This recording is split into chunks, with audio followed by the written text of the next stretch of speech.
In this training, we are going to demystify how to create clients in your life coaching business. Have you ever wondered why it is that some coaches seem to effortlessly be able to attract clients while others struggle? The secret lies in understanding the difference between making a sale and building a relationship. The reality is that each and every one of you listening to this training is a client. You buy things all the time. And if you're a coach, you probably purchased coaching in the past, right? So on some level, understanding how to create clients comes from a deeper understanding of yourself and what moves you to buy, right? And then transferring that over to the people you're seeking to serve. The fact is, everybody loves to buy, but nobody likes the feeling of being sold to. So if everybody loves to buy, but nobody likes the feeling of being sold to, it begs the question, what creates the experience of feeling sold to?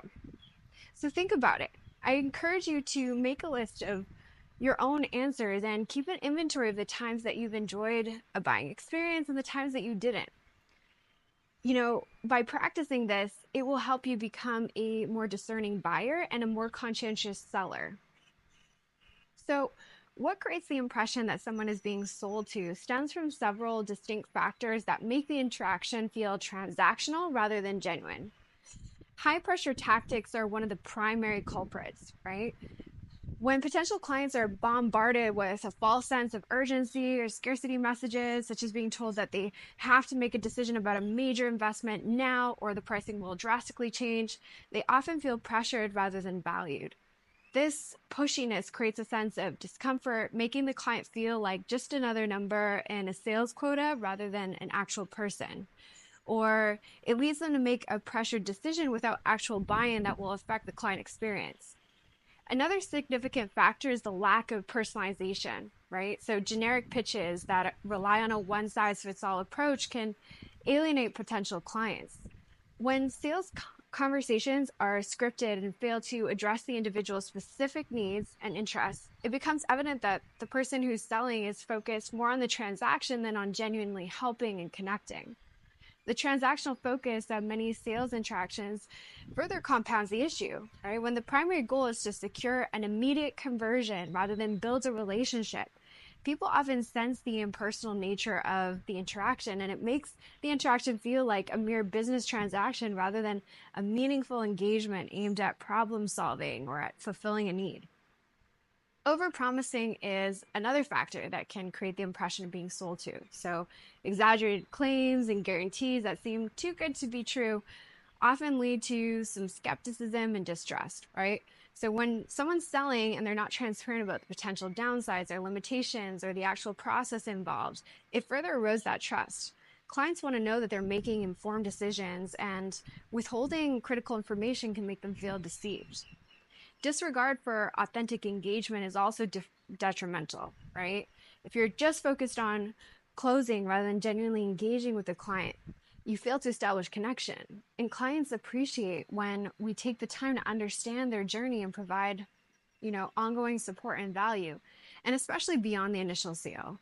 A lack of follow-up aimed at nurturing the relationship can leave people feeling unimportant and used if they made a purchase.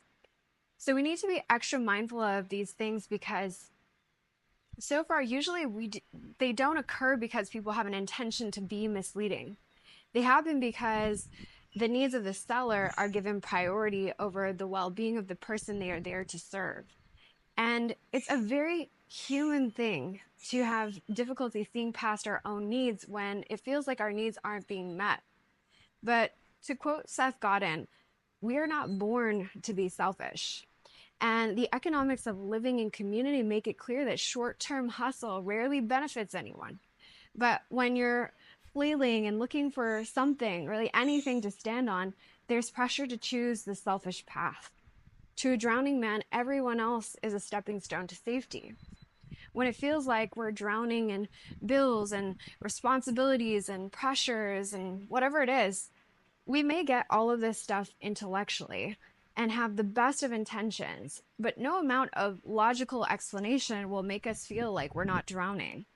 To someone who feels like they're drowning, like they're, barely getting by or not getting by, in the world as they see it subconsciously, there's a part of them that feels in danger. and they'll use every opportunity to pull themselves out. All of us have done this at one time or another because it's human and we have such a strong pull for safety. But as 𝗪𝗏𝗏 says, generosity begins by trusting ourselves enough to know that we're not actually drowning. It actually makes me think of a funny video that some of you might have come across that I'll link up beneath this video. It's of a kid who looks like he's holding onto a rope for dear life so that he doesn't get pulled away by a river and drown, right? But then like his little sister or maybe another little kid comes by and props him up on his feet. So he's actually fine. He's not even close to drowning. And this is just such an accurate representation of so much of the human experience, because so much in life can make us feel like the ground has been ripped out from underneath us, right? That you're on the verge of drowning and being swept away. And when you feel like you're drowning, you might think, it's not something you have much control over. But with a strong resolution, a lot of courage, and some guidance and support, maybe someone like that little girl to just prop you back up on your feet and remind you that you can stand, it's certainly a skill that you can develop, right? To sell without making feel like they are being sold to, what needs to be practiced and developed is to shift your focus towards building authentic relationships and providing genuine value. Start with authentic conversations where active listening plays a crucial role. Truly listen to your potential clients and understand their needs and respond thoughtfully. Engage in conversations that prioritize understanding the person rather than pushing your offer. This approach creates a foundation of trust and respect, right? Common ground. Think about ways that you can be more conversational in your approach. Are you participating as much as you post? Are you posting at people? Or are you making them feel like you're talking with them? If you're marketing your services online, using interactive features like polls or questions in your stories on Instagram, for example, can be great for this. Also think about whether you are actively contributing to discussions online or sparking discussions, or whether you're just a bystander. Consider engaging more in comment sections so that you can showcase your thoughts and add value to ongoing conversations. Adopt the golden rule of selling. Sell how you'd like to be sold to. Approach sales with empathy and respect, just as you would prefer when being sold to. This involves honesty and transparency and patience. When clients feel respected and understood, they are more likely to engage in positive, ways with us.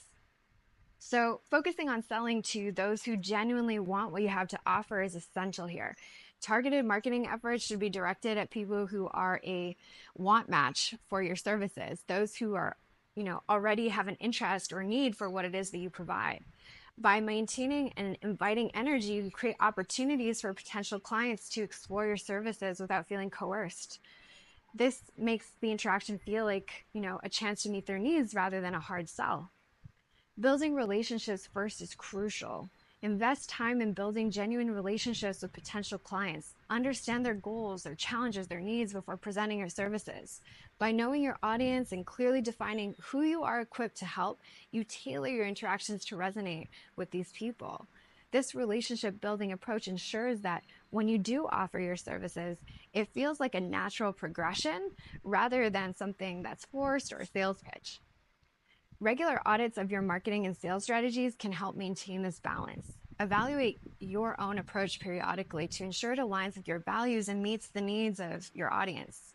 Reflect on your own communication. Are you speaking to those who already want a solution to their problem, or are you trying to convince uninterested people? Adjust your approach to focus on those who are likely to benefit from and appreciate your offerings. Be grateful that you offer it.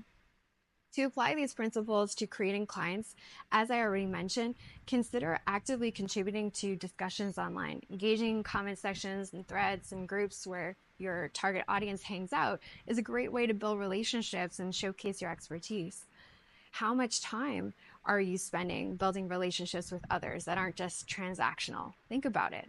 People often feel inclined to skip over relationship building because they're confused about what that looks like. However, it's simpler than it seems, and it can be incredibly effective. It's the foundation of sustainability. For example, start by sharing thoughtful comments on social media posts or articles relevant to your field. Join online communities and participate in discussions, offering genuine advice and insights. Attend virtual networking events and webinars to connect with like-minded people. Host your own workshops or webinars to provide value and establish authority. Guest speaking at events or appearing on podcasts, writing guest blogs and posts are also great ways to build relationships and reach potential clients. Consider doing an exercise where you map out your own buying journey when you decided to hire a coach. Reflect on why you chose that particular coach and how they built a relationship with you, right? What did they do to make you feel seen, heard, validated, understood, confident in a solution?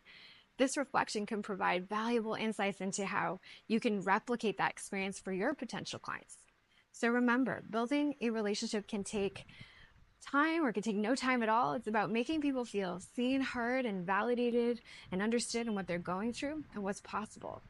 Whether it's through a quick but meaningful interaction or a long-term engagement, the key is to be genuine and attentive and connected.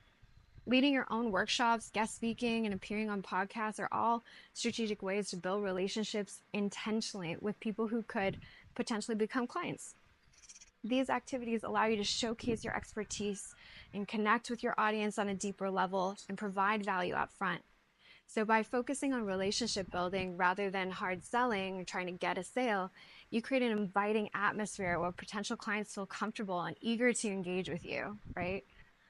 By focusing on these principles, you can create a more inviting and authentic sales process on the whole that respects and values the potential client. This approach leads to more meaningful and successful coaching engagements, ensuring that both you and the potential client, feel that there's an ongoing relationship there. So let's keep this conversation going in the comments section beneath this video. What did you do to create your last client? Inspire us with creative ideas so that together, as coaches, we can help more people access the tools and support to live better lives. If this video helped you out in any way, make sure that you smash that like button or give it a little boop and click on the screen right now to watch another video just like this one with more tips and strategies to level up your life coaching business. Or join my free 30-day course with the link below this video. I'll see you in the next one.